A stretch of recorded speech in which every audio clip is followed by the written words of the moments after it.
हरे कृष्णा कृष्ण कृष्णा हरे हरे, हरे राम राम राम हरे हरे। श्रील प्रभुपाद की जय। श्रीमद् भागवतम स्कंद क्रमांक 1 सृष्टि, अध्याय क्रमांक 3 अवतारी कृष्ण। श्लोक क्रमांक 1। सूत उवाच जगृहे पौरुषं रूपं भगवान् महदादिभिः संभूतं षोडशकल्मादो लोकसिसृक्षया। सूत गोस्वामी म्हणाले, भगवंतांनी सृष्टीच्या प्रारंभी आपल्या पुरुषावताराच्या विश्वरूपात स्वतःला प्रकट केले आणि भौतिक सृष्टीकरिता सर्व मूलभूत तत्वे निर्माण केली। अशा प्रकारे प्रारंभी भौतिक कार्याची 16 तत्वे निर्माण झाली। यात भौतिक विश्व निर्माण करण्याचा हेतू होता। तात्पर्य भगवद्गीतेत म्हटले आहे की भगवान श्रीकृष्ण आपल्या पूर्णांशाचा विस्तार करून या प्राकृत विश्वाचे पालन पोषण करतात, म्हणून हे पुरुष रूप त्याच तत्वाचे समर्थन आहे।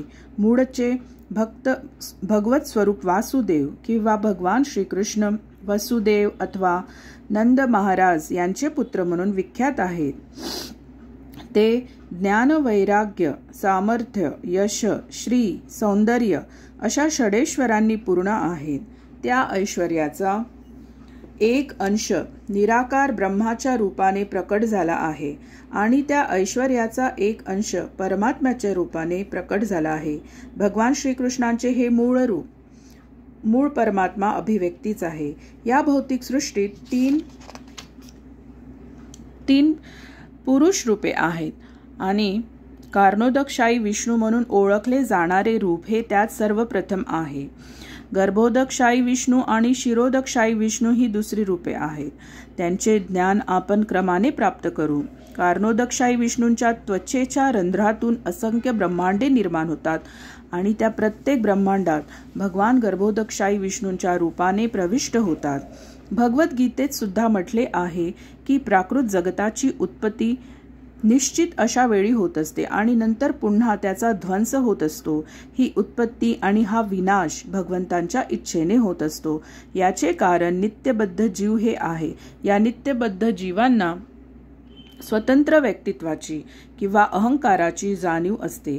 तो अहंकार त्यांना इंद्रिय भोगाकडे वळवितो। त्याची उपलब्धी त्यांना होत नाही, कारण ही त्यांची स्वाभाविक स्थिती नाही। भगवान हेच केवळ भोक्ता आहेत आणि इतर सर्वजण भोग्य आहेत, परंतु जीव हे नियंत्रित भोक्ते झाले आहेत। आपल्या स्वाभाविक स्थितीचा विसर पडल्याने नित्यबद्ध जीवांना सुख भोगण्याची तीव्र आकांक्षा असते। या भौतिक जगात जड पदार्थांचा उपभोग घेण्याची संधी बद्ध जीवांना दिली जाते आणि त्याबरोबरच आपली स्वाभाविक स्थिती कोणती आहे हे समजून घेण्याची संधीही त्यांना दिली जाते। ज्यांना परम सत्याचे आकलन होते आणि जे भौतिक जगातील अनेकानेक जन्मानंतर वासुदेवांच्या चरण कमळांना शरण जातात, ते भाग्यशाली जीव नित्यमुक्त झालेल्या जीवांना जाऊन मिळतात। याप्रमाणे त्यांना भगवत धामात प्रवेश करण्याची अनुमती मिळते। त्यानंतर अशा भाग्यशाली जीवांना वेळोवेळी होणाऱ्या प्राकृत सृष्टीत पुन्हा येण्याची आवश्यकता नसते, परंतु ज्यांना आपली स्वाभाविक स्थिती गाठता आली नाही, ते प्राकृत सृष्टीच्या प्रलयाच्या वेळी महत्तत्वात पुन्हा विलीन होतात। जेव्हा भौतिक सृष्टीचे पुन्हा संघटन होते, तेव्हा महत्तत्व पुन्हा उन्मुक्त होते। या महत्तत्वात बद्ध जीवांसहित भौतिक सृष्टीचे सर्व मूळ घटक अंतर्भूत असतात। प्रारंभी हे महत्तत्व ज्या 16 भागात विभक्त होत असते, ते भाग म्हणजे 5 स्थूल भौतिक तत्वे आणि 11 कर्मेंद्रिय होत। हे महत्तत्व स्वच्छ आकाशातील मेघाप्रमाणे असते। चिदाकाशात ब्रह्माचा दैदिप्यमान प्रकाश सर्वत्र पसरतो आणि मग सर्व रचना आध्यात्मिक प्रकाशात उद्दीप्त होऊन राहते। त्या विस्तीर्ण अमर्याद चिदाकाशाच्या कोणत्या तरी एका कोपऱ्यात ते महत्त्व एकत्र होत असते. जो भाग महत्त्वाने आच्छादिला जातो त्याला प्राकृत आकाश असे म्हटले जाते. चिदाकाशाचा एक भाग ज्याला महत्त्व किंवा प्राकृत आकाश असे म्हणतात तो अखिल चिदाकाशाचा एक केवळ लहानसा भाग आहे. या महत्त्वात असंख्य ब्रह्मांडे असतात. महाविष्णू म्हणून ओळखले जाणारे कारणोदकशाही विष्णू ही सर्व ब्रह्मांडे एकाच वेळी उत्पन्न करतात. प्राकृत आकाशाला तत्वयुक्त करण्याकरिता ते त्यावर केवळ दृष्टिक्षेप टाकतात. श्लोक क्रमांक 2. यस्यांबसी शयानस्य योग निद्रां वितन्वतः नाभिहृदांबुजादासीद ब्रह्मा विश्वसृजांपती. सृजन होते वेळी गर्भोदकात योगनिद्रेत पहुडलेल्या पुरुषाच्या नाभी सरोवरापासून एक कमळनाळ अंकुरित झाले आणि त्या कमळनाळेवरील कमळातून विश्वातील अखिल सृजनकर्त्यांचे स्वामी ब्रह्मदेव प्रकट झाले. तात्पर्य: कारणोदकशाही विष्णू हे प्रथम पुरुष आहेत. त्यांच्या रोमछिद्रांतून अनंत ब्रह्मांडे प्रकट झालेली आहेत. त्या प्रत्येक ब्रह्मांडात हे प्रथम पुरुष गर्भोदकशाही विष्णूंच्या रूपाने प्रविष्ट होतात. त्यांच्या स्वेदजळाने भरलेल्या ब्रह्मांडाच्या अर्ध्या भागात ते पहुडलेले असतात. गर्भोदकशाही विष्णूंच्या नाभीतून एक कमळनाळ देठ अंकुरित होते. ते देठ अखिल प्राणीमात्रांचे पितामह आणि विश्वव्यवस्थेच्या कार्यात व परिपूर्ण आराखड्यामध्ये संलग्न असलेल्या सृजनकार देवांचे स्वामी अशा ब्रह्मदेवांचे जन्मस्थान आहे. त्या कमळाच्या देठामध्ये ग्रहलोक रचनेचे 14 विभाग आहेत. त्यापैकी भूलोकांची स्थिती मध्यावर आहे. वरील भागात इतर अधिक उच्चतर ग्रहलोकांची रचना आहे. सर्वोच्च लोक ब्रह्मलोक अथवा सत्यलोक म्हणून ओळखला जातो. भूलोक रचनेच्या खाली 7 प्रकारच्या निम्नतर ग्रहलोक रचना आहेत. त्यावर असुर आणि तत्सम इतर जडवादी प्राणीमात्रांचा निवास असतो. गर्भोदकशाही विष्णूपासून क्षीरोदकशाही विष्णूंचा विस्तार होतो. हे क्षीरोदकशाही विष्णू सर्व प्राणीमात्रांचे सार्वत्रिक परमात्मा आहेत. त्यांनाच हरी असे संबोधतात. त्यांच्यापासूनच विश्वातील सर्व अवतारांचे आगमन होते. निष्कर्ष असा की पुरुषावतार 3 रूपात प्रकट होतो. प्रथम कारणोदकशाही विष्णू हे महत्त्वात सामूहिक भौतिक घटकांची निर्मिती करतात. दुसरे गर्भोदकशाही ते प्रत्येक ब्रह्मांडात प्रविष्ट होतात. तिसरे क्षीरोदकशाही विष्णू हे प्रत्येक सजीव आणि निर्जीव भौतिक पदार्थांचे परमात्मा आहेत. ज्याला भगवंतांच्या या पुरुषांश स्वरूपांचे यथायोग्य ज्ञान आहे त्याने भगवंतांना योग्य रीतीने जाणले आहे आणि असा ज्ञाता जन्म मृत्यू जरा व्याधींच्या भौतिक बंधनातून मुक्त होतो. भगवद्गीतेत याची पुष्टी केली आहे. या श्लोकात महाविष्णूंचा विषय सारग्रहित केलेला आहे. महाविष्णू स्वेच्छेने चिदाकाशातील एका भागात पहुडतात. ते कारण समुद्रावर पहुडले असताना प्रकृतीवर दृष्टिक्षेप टाकतात आणि तत्क्षणी महत्त्व प्रकट होते. अशा प्रकारे भगवंतांच्या शक्तीने उत्तेजित होऊन ज्याप्रमाणे वृक्ष यथाकाल स्वतःला असंख्य पक्व फळांनी सजवितो त्याप्रमाणे भौतिक प्रकृती असंख्य विश्वे निर्माण करते. माळ्याद्वारे वृक्षाच्या बीजांचे रोपण केले जाते आणि यथासमय ते रोपटे असंख्य फळांसहित अस्तित्वात येते. कारणाविना काहीही उपज होणे शक्य नाही. म्हणूनच कारण समुद्र यातील कारण शब्द मूळ अर्थाने योजिलेला आहे. आपण मूर्खपणाने सृजनाचा नास्तिक सिद्धांत स्वीकारू नये. नास्तिकांचे भगवद्गीतेत वर्णन दिलेले आहे. नास्तिक किंवा निरीश्वरवादी लोक सृजनकर्त्यावर विश्वास ठेवित नाहीत आणि सृष्टीच्या उत्पत्तीविषयी स्पष्टीकरण करणारा योग्य सिद्धांत देखील देत नाहीत. ज्याप्रमाणे प्रकृती किंवा स्त्री पुरुषाच्या संपर्काविना संतती निर्माण करू शकत नाही त्याप्रमाणे भगवंतांच्या शक्तीविना भौतिक प्रकृतीजवळ सृजन करण्याचे कोणतेही बळ नाही. पुरुष गर्भाधान करतो आणि मग प्रकृती जन्म देते. म्हणून भौतिक जड घटकांपासून स्वतंत्ररित्या निर्मितीच्या शक्तीची कधीही अपेक्षा करू नये. अशी आशा करणे म्हणजे अजागल स्तनातून दुधाची आशा करण्यासारखे आहे. प्रकृतीच्या किंवा निसर्गाच्या ठिकाणी गर्भाधान करणाऱ्या पुरुषाच्या ठिकाणी आपण विश्वास ठेवला पाहिजे. भगवंतांना योग निद्रेत पहुडण्याची इच्छा झाली आणि प्रकृतीने लगेच असंख्य ब्रह्मांडे निर्माण केली. त्या प्रत्येकात भगवंत प्रविष्ट झाले आणि त्यांच्या इच्छेने सर्व ग्रह आणि इतर सृजन त्याच वेळी अस्तित्वात आले. भगवंत अनंत शक्तीने संपन्न आहेत. त्यांना वैयक्तिक काही कर्तव्य नसले तरी ते पूर्ण योजनेने स्वेच्छेनुसार वागू शकतात. ते असमोर्ध्व आहेत. त्यांच्या समान कोणी नाही आणि श्रेष्ठही कोणी नाही, हा वेदांचा निर्णय आहे. श्लोक क्रमांक 3. यस्यावयव संस्थाने कल्पितो लोकविस्तर तद्वै भगवतो रूपम विशुद्धम सत्वमूर्जितम. ब्रह्मांडातील सर्व लोकरचना विराट पुरुषाच्या शरीरात कल्पित केलेल्या आहेत, परंतु या सृष्ट भौतिक तत्वाशी भगवंतांचा काही संबंध नाही. त्यांचा श्री विग्रह शाश्वत रूपाने विशुद्ध दिव्य स्वरूपात स्थित असतो. तात्पर्य: विराट रूप किंवा विश्वरूप हे पूर्ण पुरुषोत्तम भगवंतांचे एक दिव्य असे रूप आहे, परंतु ज्या लोकांना याविषयी अज्ञान आहे अशा नवसाधक स्तरावरील अध्यात्मवाद्यांसाठी विश्वरूपाची संकल्पना आहे. त्यांच्या कल्पनेप्रमाणे रूप म्हणजे या भौतिक जगातील काहीतरी वस्तू होय. म्हणून प्रारंभी भगवंतांच्या शक्तीचा विस्तारावर मन केंद्रित करता येण्यासाठी अशी परमसत्याविषयीची विरुद्ध कल्पना आवश्यक आहे.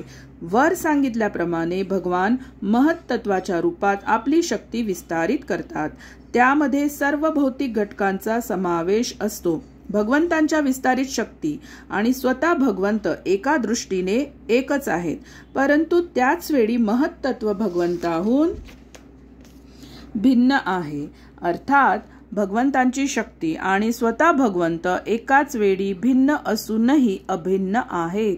म्हणून विशेषतः निराकारवाद्यांसाठी असलेली विराट रूपाची कल्पना भगवंतांच्या शाश्वत रूपाहून भिन्न नाही. हे भगवंतांचे शाश्वत रूप महत्त्वाच्या निर्मितीपूर्वीचे आहे.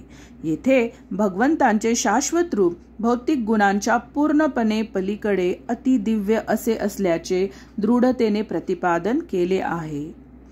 अगदी तेच दिव्य असे भगवंतांचे रूप त्यांच्या अंतरंगा शक्तीद्वारा प्रकट होत असते आणि त्यांच्या अवतारांची विविध रूपात्मक जी घडण आहे ती महत्त्वाला स्पर्श करीत नाही. ती नेहमी दिव्य स्वरूपी असते. श्लोक क्रमांक 4. पश्यन्तदोरूपमद भ्रचक्षुषा सहस्रपादोरुभुजाननाद्भुतम् सहस्रमूर्धश्रवणाक्षी नासिकं सहस्रमौल्यंबरकुंडलोलत्सत. भक्त आपल्या पूर्ण नेत्रांनी सहस्त्रोपाय, जंघा, हात, मुखे असलेल्या असाधारण दिव्य पुरुष रूपाचे दर्शन करतात. त्या दिव्य रूपाची सहस्रो शिरे, कान, नेत्र, नासिका इत्यादी आहेत. ही सर्व सहस्रो मुकुटांनी, तेजस्वी कुंडलांनी आणि हारांनी सुशोभित आहेत. तात्पर्य: आपण आपल्या भौतिकतेने दूषित झालेल्या इंद्रियांनी दिव्य स्वरूपी भगवंताविषयी कोणत्याही प्रकारचे आकलन करू शकत नाही. आपली वर्तमान इंद्रिये भक्तीच्या प्रेममय सेवेच्या प्रक्रियेने शुद्ध व्हायला हवीत. पश्चात भगवंत स्वतःहून प्रकट होतात. भगवद्गीतेत अशी पुष्टी केलेली आहे. दिव्य अशा भगवंताचे आकलन केवळ शुद्ध प्रेम भक्तीनेच होऊ शकते. तसेच वेदांत देखील याची पुष्टी केली आहे की केवळ शुद्ध प्रेममय भक्तीच मनुष्याला भगवंताजवळ नेऊ शकते आणि भगवंतांना प्रकट करू शकते. ब्रह्मसंहितेतही असे म्हटले आहे की प्रेमरूपी अंजनाने रंजित अशा नेत्रांनी भक्त सदैव भगवंतांचे दर्शन करतात. म्हणून आपण अशा व्यक्तींकडून भगवंतांच्या दिव्य रूपाचे ज्ञान प्राप्त करायला हवे की ज्यांनी प्रेमरूपी अंजनाने माखलेल्या पूर्ण नेत्रांनी त्यांना वास्तविकपणे पाहिलेले आहेत. भौतिक जगात सुद्धा आपण आपल्या स्वतःच्या नेत्रांनी नेहमीच वस्तू पाहतो असे नाही.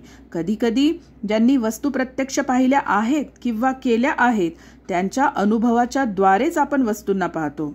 जर प्राकृत पदार्थांचा अनुभव येण्याकरता ही पद्धती आहे तर ज्या दिव्य गोष्टी आहेत त्यांना तर हीच पद्धत पूर्णपणे लागू आहे. दृढता आणि धैर्याने आपण परम सत्य व त्यांच्या वेगवेगळ्या स्वरूपाविषयीच्या विषयवस्तूचा अनुभव घेऊ शकतो. भगवान नवसाधकांना जरी रूपरहित वाटत असले तरी तज्ज्ञ सेवक त्यांचे दिव्य रूप अनुभवितात. श्लोक क्रमांक 5. एतन्ना नावताराणां निधानं बीजं व्ययं यस्यांशांशेन सृज्यन्ते देवतिर्यंग नरादय. हे रूप दुसरा पुरुषावतार या विश्वातील अनेकविध अवतारांचा उगम आहे आणि हे रूप अविनाशी आहे. या रूपाच्या लहान लहान अंशांपासून देवता, पशुपक्षी आणि मनुष्यादी निरनिराळे जीव निर्माण होत असतात.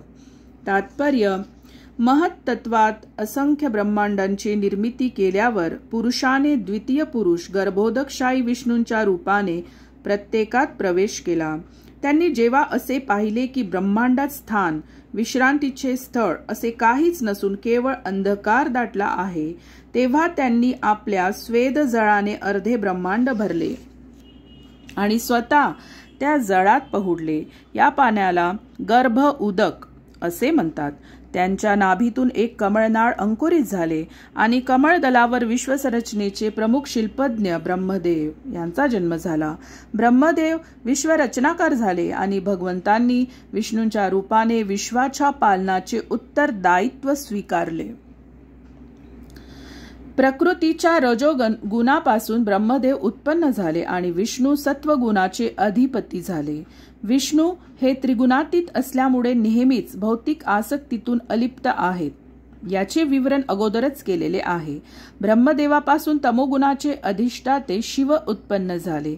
भगवंतांच्या इच्छेने ते अखिल सृष्टीचा संहार करतात. म्हणून ब्रह्मा, विष्णू, शिव हे तिघेही गर्भोदकशाही विष्णूंचे अवतार आहेत. ब्रह्मदेवांपासून दक्ष, मरीची, मनु आणि इतर देव प्रजापती प्रजेची अभिवृद्धी करण्यासाठी उत्पन्न झाले. वेदांच्या गर्भस्तुतीतील मंत्रात गर्भोदकशाही विष्णूंचा महिमा सांगितलेला आहे. गर्भस्तुतीचा प्रारंभ भगवंतांची सहस्त्रशिरे असल्याचा वर्णनाने होतो. गर्भोदकशाही हे विश्वाचे स्वामी आहेत आणि ते जरी विश्वात पहुडल्यासारखे दिसत असले तरी ते नेहमी दिव्य स्थितीत आहे. हे यापूर्वीच सांगितलेले आहेत. गर्भोदकशाही विष्णूंचे पूर्णांश असे जे शिरोदकशाही विष्णू हे विश्वजीवनाचा परमात्मा आहेत. तसेच त्यांना विश्वाचे पालनकर्ता म्हणून समजले जाते. अशा रीतीने मूळ पुरुषाच्या 3 स्वरूपांचे ज्ञान झाले. विश्वातील सर्व अवतार रूपे ही या शिरोदकशाही विष्णूंचीच रूपे आहेत. निरनिराळ्या युगामध्ये निरनिराळे अवतार होतात आणि तेही असंख्य असतात. त्यात मत्स्य, कूर्म, वराह, राम, नृसिंह, वामन आणि इतर असे अधिक महत्त्वाचे आहेत. या अवतारांना लीलावतार असे म्हणतात. ब्रह्मा, विष्णू, शिव, रुद्र हे गुणावतार वेगवेगळ्या प्राकृतिक गुणांचे अधिष्ठाते आहेत. भगवान विष्णू पूर्ण पुरुषोत्तम भगवंतापासून भिन्न नाहीत. भगवान शिव हे जीव आणि भगवंत यांच्या मध्यावरील स्थितीत आहेत. ब्रह्मदेव हे नेहमीच जीवतत्व आहेत.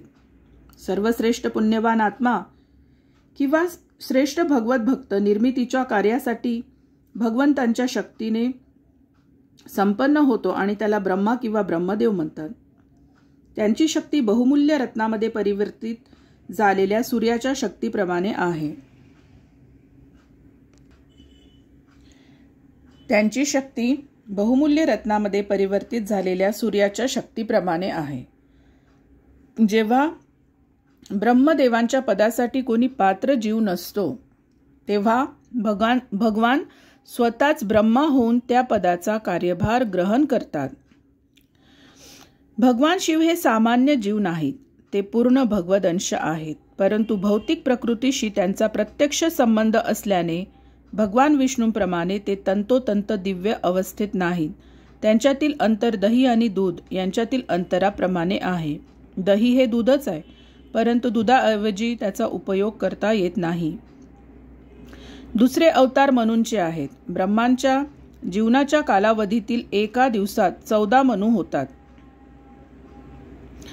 ब्रह्मांचा एक दिवस म्हणजे सौर गणनेप्रमाणे 43 लाख गुणेला 1000 वर्षे. याप्रमाणे ब्रह्मांच्या एका महिन्यात 420 मनू तर एका वर्षात 5040 मनु होतात. ब्रह्मदेवांचे आयुष्य त्यांच्या कालमानानुसार 100 वर्षाचे आहे. म्हणून त्या कालावधीत 5040 गुणेला 100 किंवा 5,04,000 मनु होतात. ब्रह्मांडे अनंत आहेत. त्या प्रत्येकात एक ब्रह्मा आहे आणि त्या सर्वांची पुरुषाच्या श्वासोच्छवासाच्या वेळी उत्पत्ती आणि लय होत असतो. म्हणून पुरुषाच्या एका श्वासोच्छवासाच्या कालावधीत किती लाख मनु होतात याची आपण कल्पना करावी. या ब्रह्मांडातील प्रमुख असलेले मनु पुढील प्रमाणे आहेत. यज्ञ स्वायंभुव मनु, विभू स्वारोचिष मनु, सत्यसेन उत्तम मनु, हरी तामस मनु, वैकुंठ रैवत मनु, अजित चाक्षुष मनु, वामन वैवस्वत मनु वर्तमान चतुर्युगी वैवस्वत मनुच्या अधिपत्याखाली आहे. सार्वभौम सावर्णी मनु, ऋषभ दक्ष सावर्णी मनु, विश्वक्सेन ब्रह्म सावर्णी मनु, धर्मसेतु धर्म सावर्णी मनु, सुधामा रुद्र सावर्णी मनु, योगेश्वर देव सावर्णी मनु आणि बृहद्भानु इंद्र सावर्णी मनु. ही नावे वर सांगितल्याप्रमाणे 4,30,00,000,000 सौरवर्षाच्या कालावधीत आधिपत्य करणाऱ्या एका मनु समूहाची आहेत. भगवंतांचे काही अवतार युगावतार आहेत. सत्ययुग, त्रेतायुग, द्वापारयुग आणि कलियुग ही 4 युगे आहेत. प्रत्येक युगातील अवतारांचे शुक्ल, रक्त, कृष्ण, पीत असे निरनिराळे वर्ण आहेत. द्वापार युगात श्रीकृष्ण कृष्णावर्णात प्रकट झाले तर कलियुगात भगवान श्री चैतन्य पीतवर्णात प्रकट झाले. अशा रीतीने भगवंतांच्या सर्व अवतारांचे वर्णन अपौरुषेय शास्त्रातून दिलेले आहे. म्हणून कोणत्याही धूर्त ढोंगी मनुष्याला स्वतःच भगवंतांचे अवतार होण्यासाठी वाव नाही. कारण भगवंतांचा अवतार शास्त्रात दिलेला असला पाहिजे. भगवत अवतार स्वतःला अवतार असल्याचे घोषित करीत नाही. शास्त्रात जी अवतारांची लक्षणे सांगितलेली आहेत त्यावरून महर्षी त्या अवतारांचा स्वीकार करतात. अवतारांची स्वरूपे आणि त्यांना करावयाची असलेली विशिष्ट कार्ये याचे वर्णन शास्त्रामध्ये दिलेले असते. प्रत्यक्ष अवताराव्यतिरिक्त शक्त्यावेश अवतार असंख्य आहेत. त्यांचे वर्णनही शास्त्रात आहेत. असे अवतार प्रत्यक्षपणे त्याचप्रमाणे अप्रत्यक्षपणे शक्ती संपन्न असतात. जेव्हा ते प्रत्यक्षपणे शक्ती प्राप्त करतात तेव्हा त्यांना अवतार म्हणतात आणि जेव्हा ते अप्रत्यक्षपणे शक्ती प्राप्त करतात तेव्हा त्यांना विभूती असे म्हणतात. प्रत्यक्षपणे शक्ती संपन्न अवतार कुमार, नारद, पृथु, शेष, अनंत इत्यादी होत. विभूतीबाबत विचार करता त्यांचे वर्णन भगवद्गीतेच्या विभूती योग नामक अध्यायात सुस्पष्टपणे केलेले आहे. अशा अनेक प्रकारच्या अवतारांचे मूळ उगमस्थान गर्भोदकशाही विष्णू आहे. श्लोक क्रमांक 6. स एव प्रथमं देव कौमारं सर्गमाश्रित चचार दुश्चरं ब्रह्मा ब्रह्मचर्यं खंडितम्. सृष्टीच्या उत्पत्तीच्या प्रारंभाला ब्रह्मदेवांचे 4 अविवाहित पुत्र होते. त्यांनी अखंडपणे ब्रह्मचारी व्रताचे पालन करून परमसत्याच्या साक्षात्कारासाठी कठोर तपस्या केली. तात्पर्य: ठराविक कालांतराने या भौतिक जगाचे सृजन होते, पालन होते आणि शेवटी लय होतो. म्हणून या सृजनातील प्राण्यांचे पितामह जे ब्रह्मदेव त्यांच्या विशिष्ट स्वरूपावरून सृष्टीची वेगवेगळी नावे आहेत. वर सांगितल्याप्रमाणे कुमार भौतिक जगाच्या कुमार सर्गात प्रकट झाले. ब्रह्मसाक्षात्काराची पद्धत शिकविण्यासाठी त्यांनी ब्रह्मचर्याचे अतिशय कठोर व शिस्तबद्ध रीतीने पालन केले. हे कुमार शक्त्यावेश अवतार आहेत. कठोर अशा ब्रह्मचारी व्रताचे पालन करण्या अगोदर ते 4 कुमार सुयोग्य ब्राह्मण झाले. या उदाहरणावरून असे सुचविले जाते की प्रथम ब्राह्मणाची योग्यता जन्मानेच नव्हे तर गुणाने देखील प्राप्त करावी आणि नंतर ब्रह्मसाक्षात्काराच्या प्रक्रियेतून जावे. श्लोक क्रमांक 7. द्वितीयं तु भवायास्य रसातलगतां महीम् उद्धरिष्यन्युपादत्त यज्ञेश सौकरं वपू. सर्व यज्ञांचा जो परमभोक्ता त्याने वराह अवतार द्वितीय अवतार धारण केला आणि पृथ्वीच्या कल्याणार्थ त्याने ब्रह्मांडाच्या खालच्या स्तरातून तिला वर काढले. तात्पर्य: भगवंतांच्या प्रत्येक अवताराचे विशिष्ट कार्यही असते असे येथे दर्शविले आहे. कोणत्याही विशिष्ट कार्याविना अवतार असणे शक्य नाही. अशी कार्ये नेहमीच असामान्य स्वरूपाची असतात. कोणत्याही जीवाला तशी कार्ये करणे शक्य नसते. अतिशय अमंगल वस्तूंनी पूर्ण असलेल्या रसातल भागातून पृथ्वीला वर काढण्यासाठी वराह अवतार होता. अपवित्र स्थानातून वस्तू उचलणे हे डुकराकडूनच होत असते. सर्व शक्तिमान भगवंतांनी पृथ्वीला अपवित्र ठिकाणी लपून ठेवणाऱ्या असुरांपुढे हे आश्चर्य प्रकट केले. भगवंतांसाठी काहीच अशक्य नाही. जरी त्यांनी सुकराची भूमिका केली असली तरी ते सर्वांपलीकडे दिव्य तत्वात स्थित आहे आणि तरीही ते भक्तांसाठी उपास्य आहे. श्लोक क्रमांक 8. तृतीय मृषी सर्गम वै देवर्षित्वमुपेत्य सह तंत्र सात्वतमाचष्ट नैष्कर्म्यं कर्मणां यत.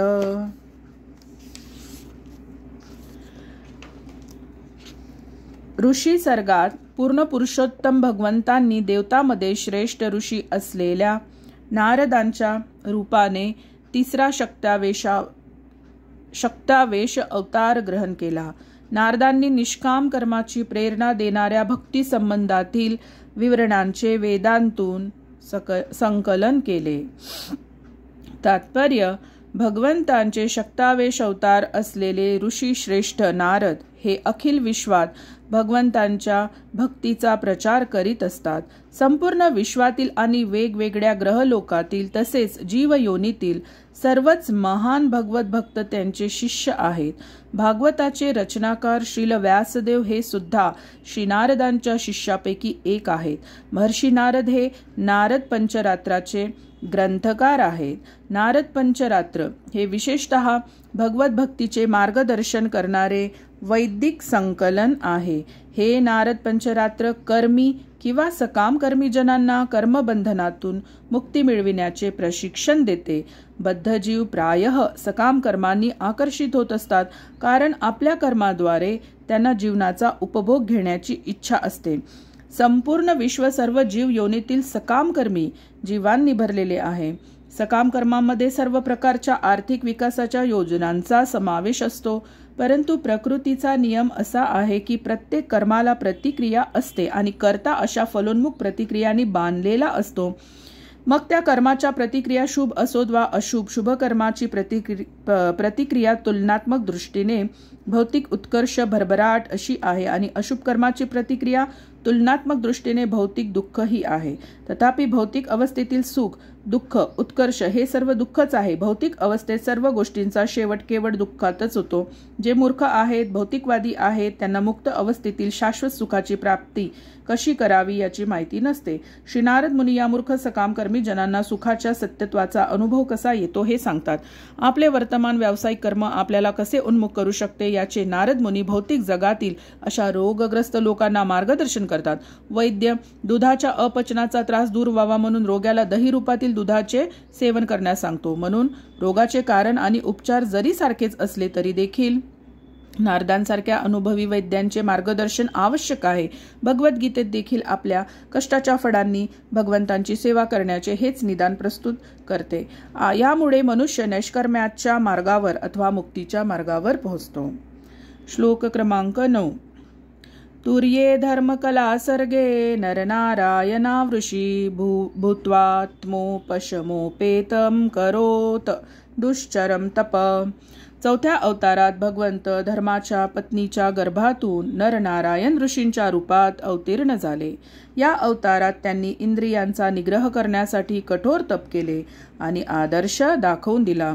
तात्पर्य: ऋषभदेवांनी आपल्या पुत्रांना उपदेश केला की केवळ तपस्या किंवा दिव्यत्वाच्या साक्षात्कारासाठी स्वेच्छेने केलेला शरीर निग्रह हेच मनुष्याचे वास्तविक कर्तव्य आहे. भगवंतांनी आपणाला शिकविण्यासाठी आदर्श रूपाने अशी तपस्या केली. भगवंत मंदमती लोकाविषयी फार दयाळू आहेत, म्हणून ते स्वतः येतात आणि आवश्यक संदेश मागे ठेवून जातात. तसेच ते आपले सुपात्र प्रतिनिधी म्हणून पाठवितात. त्यांनी बद्ध जीवांना भगवत धामात बोलवावे हाच त्यांचा हेतू असतो. अगदी अलीकडे सर्वांना माहीत असेल की श्री चैतन्य महाप्रभू देखील या कलियुगातील पतित जीवांवर विशेष कृपा करण्यासाठी करण्यासाठी अवतीर्ण झाले होते. नारायण अवताराची अद्याप हिमालयात बद्रिकाश्रमी उपासना होते. श्लोक क्रमांक 10. पंचमं कपिलो नाम सिद्धेश काल विप्लुतम प्रोवाचासुरये सांख्यम तत्वग्राम विनिर्णयम. भगवान कपिल नावाने झालेला भगवंतांचा 5वा अवतार सर्व सिद्धी प्राप्त केलेल्यामध्ये सर्वश्रेष्ठ आहे. त्यांनी सृजनात्मक तत्वांचे स्पष्टीकरण असणारे सांख्य तत्वज्ञान आसुरी ब्राह्मणाला दिले, कारण काळाच्या ओघात हे ज्ञान लुप्त झाले होते. तात्पर्य: सृजनात्मक तत्वांची संख्या 24 आहे. त्यातील प्रत्येकाचे वर्णन सांख्य दर्शन पद्धतीत केलेले आहे. युरोपीय विद्वान सांख्य दर्शनाला सामान्यतः तत्वज्ञान म्हणून ओळखतात. सांख्य शब्दाचा व्युत्पत्तीमूलक अर्थ आहे भौतिक तत्वांचे विश्लेषणाद्वारे सुबोध स्पष्टीकरण. असे विश्लेषण भगवान कपिलांद्वारे प्रथमच केले गेले. अवतार क्रमात ते 5वे असल्याचा येथे उल्लेख आहे. श्लोक क्रमांक 11. षष्टम त्रैरपत्यत्वं वृत्तप्राप्तो न सूयया आन्वीक्षिकिमलकार्य प्रल्हादादिभ्य ऊचिवान. अत्रि ऋषींच्या पुत्ररूपाने परमपुरुषांनी 6वा अवतार घेतला. अनुसूयेने प्रार्थना केल्यावरून तिच्या गर्भातून ते प्रकट झाले. त्यांनी अध्यात्मविषयक ज्ञान अलर्क, प्रल्हाद, यदू, हेहय्य इत्यादींना सांगितले. अवधूत चिंतन श्री गुरुदेव दत्त. तात्पर्य: भगवान स्वतः अत्रि ऋषी आणि अनसूया यांचे पुत्र दत्तात्रेय म्हणून अवतीर्ण झाले. भगवंतांचे अवतार दत्तात्रेयांच्या जन्माचा इतिहास ब्रह्मांड पुराणात पतिव्रतेच्या कथेत वर्णन केलेला आहे. अत्रि ऋषींची पत्नी अनुसूया माता हिने ब्रह्मा, विष्णू आणि शिव यांच्या पुढे प्रार्थना केली, हे प्रभो, जर तुम्ही माझ्यावर प्रसन्न झाला असाल आणि मी जर तुमच्यापासून काही वर मागावा अशी तुमची इच्छा असेल तर तुम्ही संयुक्त रूपाने माझे पुत्र व्हावे. त्यांनी तिची प्रार्थना मान्य केली. भगवंतांनी श्री दत्तात्रेय रूपाने विशेषतः अलर्क, प्रल्हाद, यदू, हेहय इत्यादिकांना आन्वीक्षिकी विद्या प्रदान केली. अवधूत चिंतन श्री गुरुदेव दत्त. श्लोक क्रमांक 12. ततसप्तम आकुत्यां रचेर यज्ञोभ्यजायत स यामादे सुरगणेर पात्स्वायंभुवांतरम. प्रजापती रुची आणि त्यांची पत्नी आकुती यांचा पुत्र यज्ञ नामक भगवंतांचा 7वा अवतार झाला. त्यांनी स्वयंभू मन्वंतरांचे आधिपत्य केले. त्यावेळी त्यांचा पुत्र याम आदी देवगणांनी त्यांना सहाय्य केले. तात्पर्य: भौतिक जगाच्या नियमांचे पालन व्हावे म्हणून देवतांकडे असलेली कार्याची पदे अतिशय उन्नत धार्मिक जीवांना दिली जातात. जेव्हा अशा धार्मिक पवित्र जीवांची उणीव असते तेव्हा भगवंत ब्रह्मा, प्रजापती, इंद्र इत्यादी रूपात अवतार घेतात व कार्यभार ग्रहण करतात. स्वयंभू मन्वंतरांच्या काळात वर्तमान वैवस्वत मनु आहेत. देवलोकात, स्वर्गलोकात इंद्रपदासाठी कोणीही पात्र असा जीव नव्हता. इंद्राचे सिंहासन रिक्त होते. तेव्हा स्वतः भगवान इंद्र झाले. त्यांचे पुत्र याम इत्यादी देवगण त्यांचे सहाय्यक झाले होते. अशा रीतीने यज्ञ भगवंतांनी विश्वाचा कार्यभार सांभाळला. श्लोक क्रमांक 13. अष्टमे मेरुदेव्यां तु नाभेर्जात उरुक्रम दर्शयन वर्तम धीरानां सर्वाश्रम नमस्कृतम.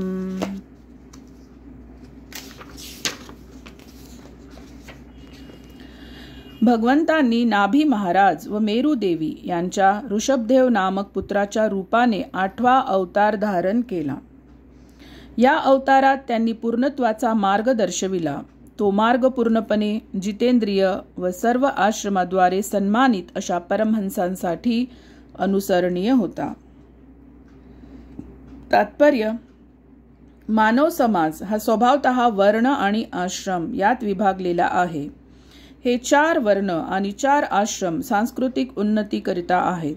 बुद्धजीवी वर्ग ब्राह्मण, शासक वर्ग क्षत्रिय, उत्पादक वर्ग वैश्य आणि श्रमजीवी वर्ग शूद्र हे 4 विभाग उद्योग करणाऱ्या लोकांचे आहेत. आणि ब्रह्मचर्य, गृहस्थ, वानप्रस्थ आणि संन्यास हे 4 विभाग आध्यात्मिक मार्गाकडे जाणाऱ्या सांस्कृतिक उन्नतीचे आहेत. यापैकी संन्यास आश्रम हा सर्वोच्च समजला जातो आणि या आश्रमातील जो संन्यासी आहे तो सर्व वर्ण आणि आश्रम याकरिता स्वाभाविक रूपाने आध्यात्मिक गुरु आहे. संन्यास आश्रमात उन्नतीचे 4 स्तर आहेत. या स्तरांना कुटीचक, बहुदक, परिव्राजकाचार्य आणि परमहंस असे म्हणतात. परमहंस अवस्था ही पूर्णत्वाची सर्वोच्च स्थिती आहे. ही स्थिती सर्वांसाठी सन्माननीय आहे. राजा नाभी व मेरुदेवी यांचे पुत्र ऋषभदेव हे भगवंतांचे अवतार होते.